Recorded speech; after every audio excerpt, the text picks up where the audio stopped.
Welcome once again in Poly Knowledge YouTube channel. तो guys आगे अपने चैनल पर एक नया वीडियो लेकर जिसमें हम आपको पढ़ाएंगे vector representation of alternative quantity. Alternative quantity को वेक्टर में रिप्रेजेंट कैसे करेंगे और हमें करना क्यों पड़ा, क्या प्रॉब्लम आन पड़ी या क्या समस्या आ गई थी जिसके लिए हमें क्या करना पड़ा था, वेक्टर में रिप्रेजेंट करना पड़ा था। सबसे पहले तो ये बता दें, जो हमारी अल्टरनेटिव क्वांटिटी होती है ना, उसका जो हम तात्क्षणिक इक्वेशन लिखते हैं इस अल्टरनेटिव साइन वेव का, ये जो हमारा तात्क्षणिक इक्वेशन होता है आई बराबर I m sine omega t या ई बराबर e m sine omega t, current और वोल्टेज का जो हम तात्क्षणिक लिखते हैं साइन ओमेगा टी आई बराबर I m sine omega T, ये जो हम करंट और वोल्टेज का तात्क्षणिक इक्वेशन लिखते हैं इस साइन वेव का, ये क्या होता है, हमेशा सही नहीं होता है। और अगर इस फॉर्म में रहता है ये साइन वेव का तात्क्षणिक मान, तो क्या होता है, ऐड करने में प्रॉब्लम होती है। तो इसलिए हम क्या करते हैं, ऐड और सब्सट्रैक्ट भी करने में हमारा आसान हो जाता है, इसीलिए वेक्टर फॉर्म में रिप्रेजेंट करते हैं। तो वेक्टर फॉर्म में रिप्रेजेंट करने के लिए सबसे पहले अगर किसी भी साइन को वेक्टर में कन्वर्ट करना, तो ये जान जाइए कि वेक्टर में क्या क्या होना चाहिए। वेक्टर जो होता है उसमें परिणाम और दिशा दोनों होती है। उसका परिणाम क्या होता है, ये जो हमारी वेक्टर की लेंथ होती है उसके परिणाम को बताती है। तो यदि हमें इस साइन वेव पे किसी भी तात्क्षणिक मान को वेक्टर में कन्वर्ट करना, सबसे पहले वेक्टर का परिणाम जरूरी है। तो इस साइन वेव का परिणाम क्या है, इसका परिणाम ही जो ये करंट क्या करता है, कितना मैक्सिमम जाता है। पॉजिटिव साइड में मैक्सिमम कितना जाता है, आई एम।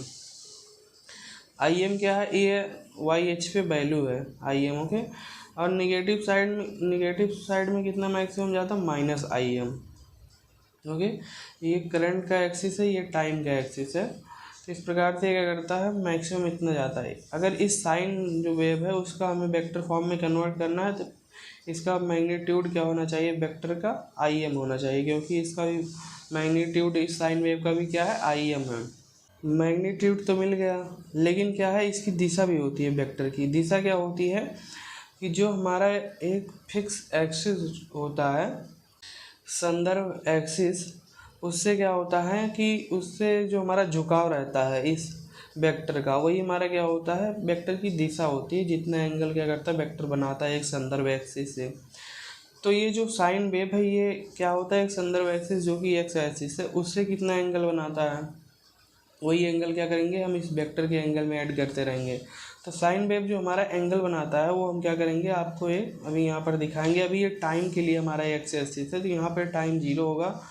यहाँ पर जो हमारा टाइम होगा क्योंकि हम एक साइकिल के लिए क्या मान रखें, कैपिटल टी टाइम, कि एक साइकिल कंप्लीट कर लेगा कैपिटल टी टाइम में। तो ये हमारा क्या हो जाएगा, यहाँ तक T/4 टाइम में कंप्लीट करेगा, यहाँ तक T/2 टाइम में कंप्लीट करेगा, यहाँ तक 3T/4 टाइम में कंप्लीट करेगा, यहाँ तक कितने में, टी टाइम में, ओके। ये हमारा साइकिल। लेकिन जब एंगल के यही एक्स एक्सिस को हम क्या करेंगे, एंगल में दिखाएंगे, क्या होगा, कुछ हमारा इस प्रकार से हो जाता है,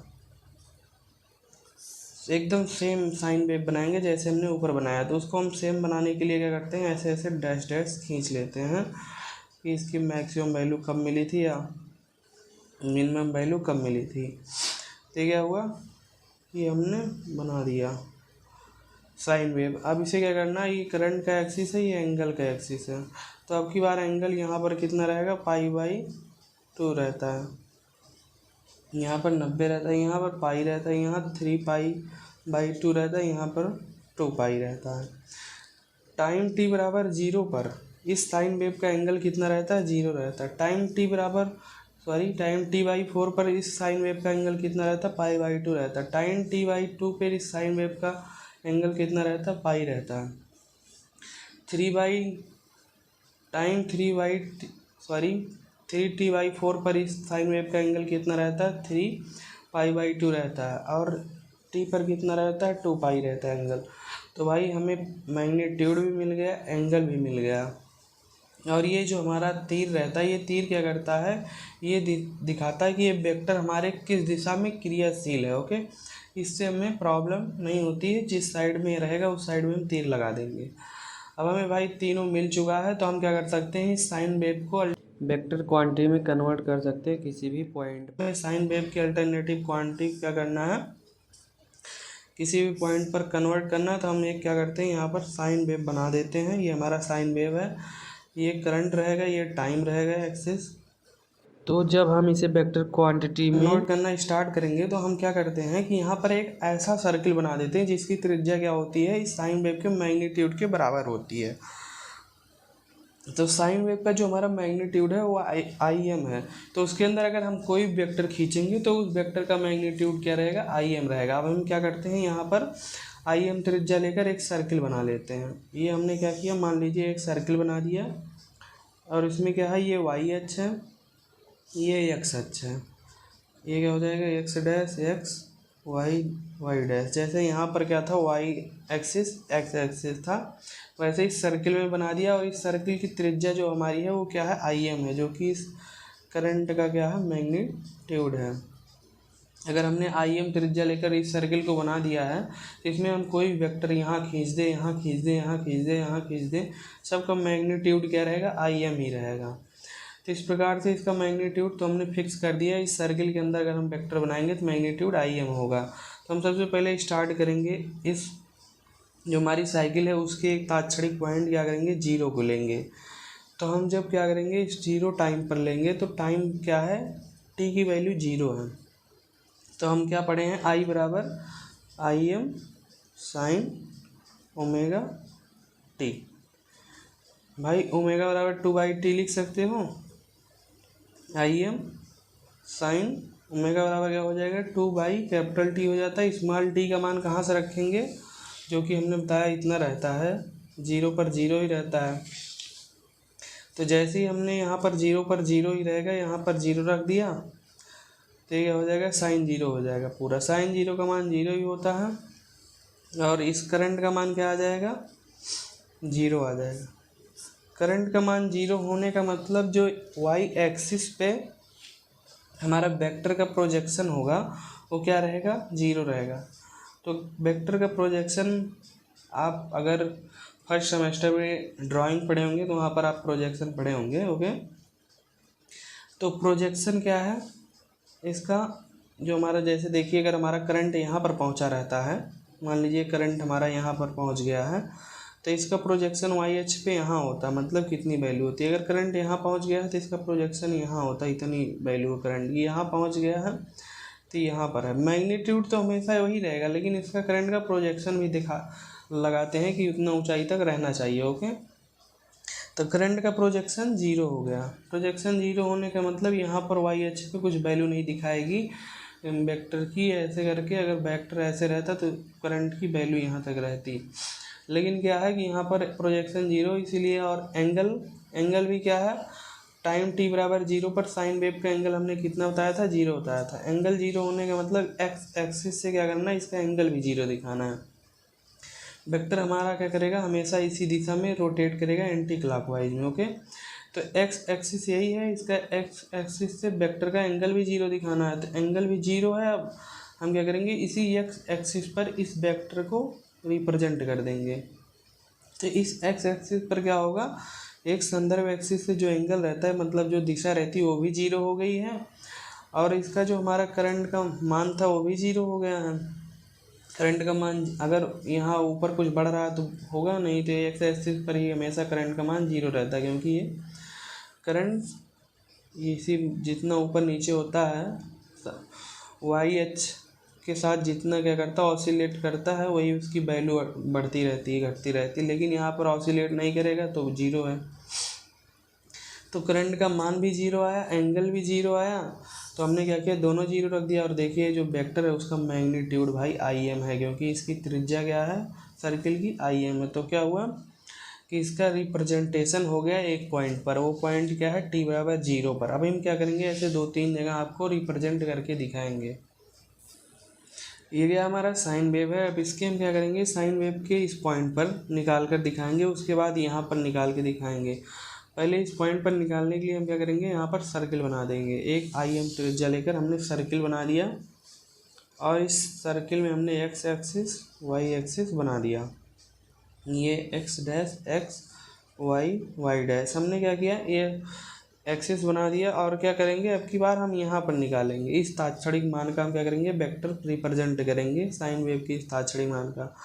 तो ये हम क्या करते हैं, ये टाइम जो भी होगा वो मान लेते हैं क्या है, ओमेगा टी है। क्या है, ये एंगल जो है वो मान लेते हैं ओमेगा टी है। टाइम जो भी लगा होगा यहाँ तक, क्योंकि ये t/4 के अंदर ही आया होगा, यहाँ तक t/4 है जहाँ तक मैक्सिमम होता है, और इसके 0 है तो इसके बीच में कुछ भी होगा टाइम। ओके, टाइम का मतलब होता है एंगल फाइंड करना। टाइम अगर हमें पता रहता है तो ओमेगा टी जो रहता है उसमें टी रख देते हैं तो एंगल पता हो जाता है, टाइम रख देते हैं। लेकिन टाइम नहीं पता है तो अब की बार हमने डायरेक्ट एंगल ही मान लिया है, कितना दूरी का एंगल क्या है, ओमेगा टी है। तो ये जो हमारा साइन वेव रहेगा आई बराबर I m sine omega T, इसको क्या करना, हमें रिप्रेजेंट करना है। तो हम क्या करेंगे, इसकी जो हमारी करंट की प्रोजेक्शन है यहाँ पर वाई एच पर क्या है, इतना है प्रोजेक्शन। ये प्रोजेक्शन हमें क्या करना है, इस वाले करंट के वाई एक्सिस पर भी दिखाना है, लेकिन हमें जो वेक्टर रिप्रेजेंट करना है उसका मैग्नीट्यूड भी आई एम ही रहना चाहिए। तो इसके लिए हम क्या करते हैं, इस पॉइंट को ऐसे ऐसे ऐसे ऐसे डाट डाट करके यहाँ तक बढ़ाते हैं, और क्या रहेगा, हम एक ऐसा वेक्टर बनाते हैं जो कि क्या रहेगा, यहाँ तक जाएगा। ये क्या हो गया हमारा वेक्टर का, जब इस वेक्टर, ये हमने क्या किया, इस तात्क्षणिक मान के लिए वेक्टर का रिप्रेजेंटेशन कर दिया। अब इस वेक्टर का हम क्या करते हैं, प्रोजेक्शन देखते हैं वाई एच पे। तो इस वेक्टर का प्रोजेक्शन सेम उतना आता जितना यहाँ पर था इस तात्क्षणिक मान का करंट के। और वेक्टर का मैग्नीट्यूड जो है, इस लेंथ जो है वेक्टर का, वो आई एम है, क्योंकि आई एम त्रिज्या की हमने सर्किल खींच रखी। और जो हमारा एंगल रहेगा क्या है, एंगल हमारा है ओमेगा टी रहेगा, जो कि हमने यहाँ पर अभी दिखाया था। ओके, तो इस प्रकार से हमने ये साइन वेव के इस तात्क्षणिक मान का भी क्या किया, वेक्टर रिप्रेजेंटेशन कर दिया। अब क्या करेंगे, 90 पर करेंगे, जो कि हमारा 90 पर रहता है मैक्सिमम एकदम। ओके, तो उसके लिए हम क्या करेंगे, यहाँ पर एक नया साइन वेव बनाएंगे कुछ इस प्रकार से। ये हमने साइन वेव बना दिया है, और हम क्या करेंगे, आई एम त्रिज्या का एक सर्किल भी सामने बना ही देते हैं। ये हमने सर्किल भी बना दिया, वाई एक्सिस भी है, एक्स एक्सिस भी बना दिया हमने यहाँ पर। अब हम क्या करेंगे, यहाँ पर इसका रिप्रेजेंटेशन इस वैल्यू के, साइन वेव की इस तात्क्षणिक वैल्यू के लिए करेंगे। यहाँ पर टाइम कितना होता है, t/4 होता है। t/4 टाइम पर हमारा एंगल कितना होता है, आपको हमने पीछे दिखाया था, बताया था यहाँ पर कि t/4 पर हमारा एंगल कितना होता है, π/2 होता है। π/2 होता है, डायरेक्ट हम π/2 रखेंगे नहीं, बस आपको अभी दिखाए हैं यहाँ पर, अभी आप कंपेरिजन करिएगा कि π/2 आएगा भी। तो इस प्रकार से I बराबर आई एम साइन ओमेगा का मान होता है 2π/T, और स्मॉल t का मान कितना हो गया, हमने यहाँ पर अभी पीछे दिखाया ना क्या होता है, t/4 होता है। तो t से t कैंसिल हो गया, 2 से क्या हो गया, 4 कैंसिल हो गया। तो I बराबर क्या आ गया, आई एम साइन π/2 आ गया। π/2 साइन 90 का मान कितना होता है, 1 होता है। तो I बराबर क्या हो जाएगा, कैपिटल आई एम।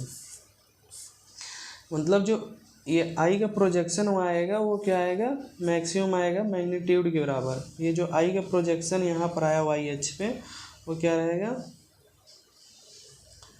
ये मैक्सिमम रहेगा। प्रोजेक्शन मतलब क्या होता है, परछाई होता है। तो ये क्या हो गया, इसका जो हमारा वाई का आएगा क्या प्रोजेक्शन, वो मैक्सिमम आएगा, जितना इसका मैग्नीट्यूड है उतना ही आएगा।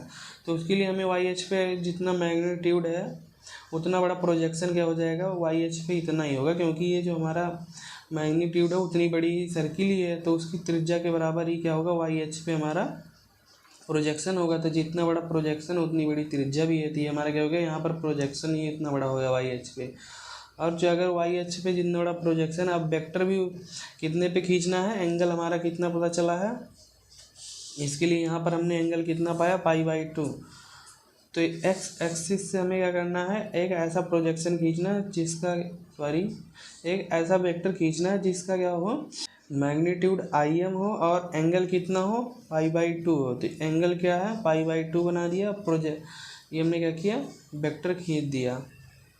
इसका मैग्नीट्यूड क्या है, आई एम है, क्योंकि आई एम त्रिज्या की सर्किल है, मैग्नीट्यूड आई एम है, एंगल भी π/2 है, प्रोजेक्शन भी क्या है, सेम है, वाई एच पे जितना बड़ा मैग्नीट्यूड उतना बड़ा ही प्रोजेक्शन। ये हमने क्या किया, इस तात्क्षणिक मान के लिए वेक्टर फॉर्म रिप्रेजेंट कर दिया है t/4 टाइम पर। ओके, अब आप ऐसे क्या कर सकते हैं, एक साइन वेव के लिए कहीं भी किसी भी पॉइंट पर किसी भी पॉइंट के तात्क्षणिक मान का आप वेक्टर रिप्रेजेंट कर सकते हैं। इस पॉइंट का भी, इस पॉइंट का भी, इस पॉइंट का, यहाँ पर, यहाँ पर, यहाँ पर, किसी भी पॉइंट का आप वेक्टर रिप्रेजेंटेशन कर सकते हैं इसी प्रकार से जैसे हमने करके दिखाया, आपको 3 पॉइंट का किया।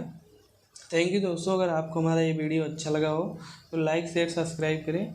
नेक्स्ट वीडियो में हम आपको वेक्टर का क्या करेंगे,